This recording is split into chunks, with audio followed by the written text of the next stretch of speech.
Hello everyone, I'm Jonathan. I'm Crystal. And this is Garbage Horror Haunt Review 2019, now discussing our first Texas haunt.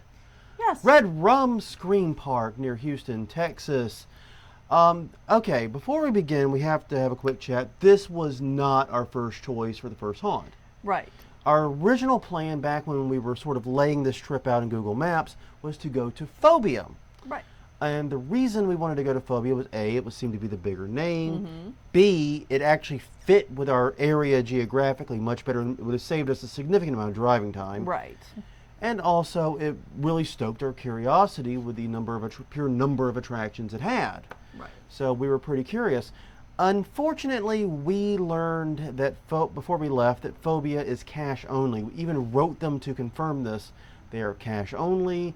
And even though we were prepared to drop over $200 for three people to go, they were not going to take debit card. And in the age of Stripe and Square, that just seems absolutely bonkers to me. Yeah. And frankly, anti-consumer, because we're in Texas, so that means we're paying the transaction costs in the form of ATM fees. Right, exactly. It's just, no, I can't support that. So we went to Redrum instead. We chose a different park. We did.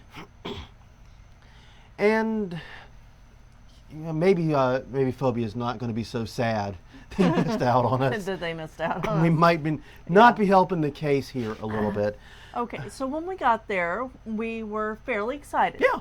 Because you come in, they've got a food truck, they've got a stage, they've got a free bull ride thing. Yeah, And their I guess you would say midway area is amazing. yeah. I was as someone who's been to haunts and done a lot of haunts in New Orleans and Louisiana in general, Chicago, also in Atlanta and elsewhere in Louisiana, Alabama, Mississippi area. I was blown away by the midway. Yeah, the only other place I think we've seen a midway is Netherworld. Yeah, quite like that. Yeah. And Netherworld's midway was excellent too. I don't know what they're doing at the new location. This was the previous location we're describing. Yeah. I'm sure assuming they have something. Yeah. Jinx, you owe me a Coke. But the point is, we were really stoked because there's all this awesome stuff. Even their medical van looked particularly kick-ass. Right. It was decorated and fit the scene. Yeah. And we went to the restrooms, and the restrooms were decorated. Yeah, this is a simple thing other haunts can do. know. A, have full proper restrooms, not porta ones. Yes. B, decorate them. Have some fun with them. Yeah. Both the men's and the women's were decorated like caves. Right. With lights and textured walls and things. It was awesome. It added a nice touch and got us super hyped. Yeah. And as we walked around the property all the facades were excellent. All the decorations and exterior stuff was great. Yeah. And the outside characters fit the themes for each of the things. So everything seemed to be going exactly as we wanted. Right. And then we did the first haunt. We did the Clown 3D haunt. And we realized that the interiors of the haunts are not up to what we're used to. No. That is a very nice way to put it. Yes. I'm trying to be diplomatic. You are. I don't like crapping on people's work, basically. No. But maybe we're spoiled Louisianans. Maybe, we've been going to haunts all over the country that are just amazing. Well, and we are within spitting distance of one of the best haunts in the country. So. Yeah, in terms of 13th Gate. And also, I'd argue Rise is going to be, if not already considered that. Right. So, yeah, you've got two great haunts nearby, and you've also got New Orleans Nightmare, Scout Island Scream Park. You've got a lot of great attractions right here. But the thing about all three houses is that they were very short. None went longer for our walkthrough than about 8 minutes. Yeah. And even with that short walkthrough, they felt empty in places. They felt devoid of actors at certain points, and they felt devoid of decoration. There was a fair amount of black hallways, and there were mazes in all the attractions. Yes. In each attraction, there were mazes, and it took us less than 8 minutes to get through each. Yeah. Now, the thing about it is there's a philosophy in haunting. It's put forth by a guy named Leonard Pickle. That says, okay, instead of having one 15,000 or 20,000 square foot attraction, you break it up into 3 or 4, 3,000 to 5,000. Right. And you sell multiple tickets, and that's the way you do it. But the counter to that is those are supposed to be very tight attractions. You're supposed to keep to a good theme everything's supposed to be immaculate, small and tight and focused is the mentality of it. Yeah. And these were definitely smaller, but did not feel tight and focused. No. They did have a few good things Yeah. for them. I mean, we always try to find the positive. Oh, yes. There was, I don't remember much about the clown one, I'm going to be honest. Yeah. But the Cinegore, Twisted which was Circus was the clown one, by the way. Twisted Circus. Yeah, it took me a minute to remember the name. Yeah. It's bad, the I just read it. Their 3D clown version. Which apparently is all over Houston. There's going to be a lot of talk about 3D or blacklight clown things over the next 8 episodes or so. So Yeah. buckle up. In fact, just do a shot each time we do it. Yeah, and Make it a drinking no, game. You'll be die. dead. Yeah. Yeah. Actually, don't do that. That's a good Yeah, idea. mazes are also a thing, and chainsaws. But anyway, Cinegore was decorated very well. Yes. Whenever you first came in, Oh, God. they had the movie posters, and then you rounded a corner. Yeah, that and, first sequence in Cinegore is one of my favorites of any haunt we went to. Yeah, Because, like you said, they had a great facade. yeah, Then you go in and you go down the front, and there's movie posters, and then you turn into the movie theater. yeah. And you can explain, but they did some great trickery there. They did, because whenever you come around, you can only see a small portion of the room. So it feels like you're walking into a giant theater. Yeah. But whenever you pass the wall, you see it's really tiny. Yeah, You know. it's probably a 20 by 20 or 15 by 15 room. Yeah. It's not very big, but the way they have you coming up and into the room, it looks like you're coming up and into the side of a movie theater. Exactly. And having just done that earlier today before we did these reviews, Yeah. I actually plugged them in. Yeah, that's an effective illusion. You can do that. And then they have you go through the screen, and then you start meeting Freddy and Jason. My first thought when I saw all this was, well, they just threw the whole cinema thing right out the window. No. The Right. theme is you're going into the movies.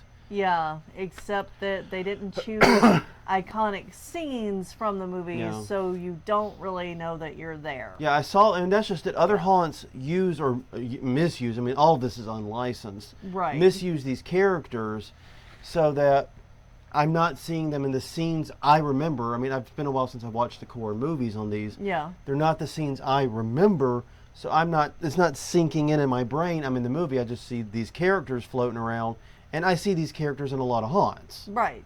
Yeah. Not so much in the ones we went to in Louisiana. Yeah, that's true. But in all the ones in Texas. Texas Yeah. has issues with this, apparently. Yeah, and Deadwood Asylum was very similar in that it felt, once again, somewhat dead in zones. Right. It was supposedly the main attraction, or at least it was marketed Yeah. as such, but it was also actually the shortest. Yeah, it was the shortest. They had probably the best front of house guy, because he was yeah. also a scare actor. Yes, he was very good. Yeah, so he was fun. And then they also had the really tall, creepy Yeah. person playing a mental patient. Yeah. Oh, yeah, I remember that guy. And he Yeah. is a quiet mover, too. He was in a straitjacket. Yeah. He's a quiet mover, and all he does, realistically, is bug out his eyes and, like, chuckle, I guess, or breathe Yeah. heavy, chuckle. It's like a heavy breathing chuckle. I can't describe it. Yeah. But it's really unsettling. Yeah, that was a very, very unsettling scare, and it at least got me to rethink my decisions in going into that haunt. Yeah, and he was good at getting into your personal Yeah. space without touching you. Yeah. He was he was a very good actor. So every haunt had things we liked about it. Yeah. I mean, once again, the front of house guy at the 3D clown thing was very good too. Yeah. The circus was very good too. He was also excellent, and there were various moments inside there that worked very well. I think that was the Right. one with the hallway that appeared infinite, Yes, it was. but was actually done with 3D. I thought that was slick as hell. Yeah, that was. But once again, it still felt empty in places. And the thing, you hear us talk about this with these 3D attractions all the time. Yeah. It felt like a 3D house they were trying to make into a haunt, not a haunt they added 3D elements to. Yeah, now I do want to say this about all of the Texas clown mazes, and I'm just going to put it out here, is that if you have one of those really loud horns, the loud horns, Like the train horn. the train horn that they give to clowns, be sure to point it at the ground, not at people's ears, Yeah. please. Yeah, That's all. one of the things we're big on this year is hearing safety. Yeah. I found out I have very serious eustachian tube disorder since the last time we did these. Yeah. I have actually had surgery on one of my ears. No. So yeah, I would like to preserve what tiny smidge of hearing I have left. It ain't much, but I'd like to keep it. Yeah, and I mean, but we also want to be able to hear the whispers. Yeah. And we can't hear the whispers If you blow out our ears. Well, not only that, but if we wore earplugs to protect our ears, we couldn't hear that. Yeah. So yeah. Now, we did not get to do the fourth attraction, Laser Fury. Correct. We went there, we got in line for it. The facade, once again, looked amazing for it. But the attraction that particular date was broken.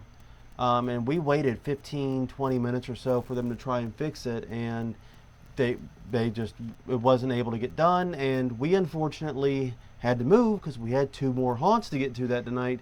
Right. So, and because we weren't on the original plan, we had longer drives, and so we had to leave. Yeah. We might have been able, like I said, with a different plan, we might have been able to wait, but we couldn't with this.